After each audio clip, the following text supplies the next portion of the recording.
8 месеци откако владата донесе одлука за земјиштето на карго аеродромот да стане соларен парк Стипеон во атарите на селата Мустафино, Ерџелие и Врасаково, а на него нема никакви активности. Земјоделците сметаат дека тоа е добро за нив. Во битката за храна, неплодното земјиште во овче поле ќе остане за производство на стратешките култури. Ова земјиште е под системот за наводнување, а се наоѓа и среде поле. Едни викат ќе прават, едни викат не, и уште е стопирано. Што, какво не знам. Реално земјоделите си го работи со земјиште. Дали ќе се прави, никој ништо не знае. Не верувам, не. Нема ништо. Сега за сега нема. Одложија го. А може и да одложено. Ниту градоначалникот на општина Свети Николе Дејан Владев има информации за реализација на соларниот парк.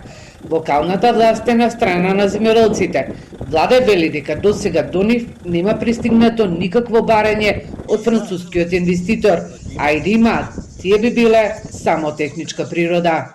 Тоа е најубавото и најквалитетното земјиште, прва и втора класа се претежно на тој потек, нели, каде што требаше да се гради карго аеродромот. Тоа го фаќа атарот и на село Мустафино и село Ерџелие, значи потенцира најквалитетната земја под систем на наводнување, каде што стотици земјоделци од тој регион ја обработуваат тоа земјиште и живеат од тоа.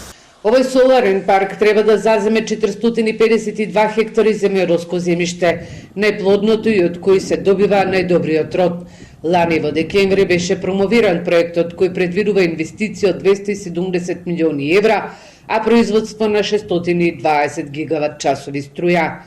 Телмеикот ги објавија реакциите на земјоделците од Евчеполскиот регион, кои бараат да не се поставуваат фотоволтаици среде поле со систем за наводнување.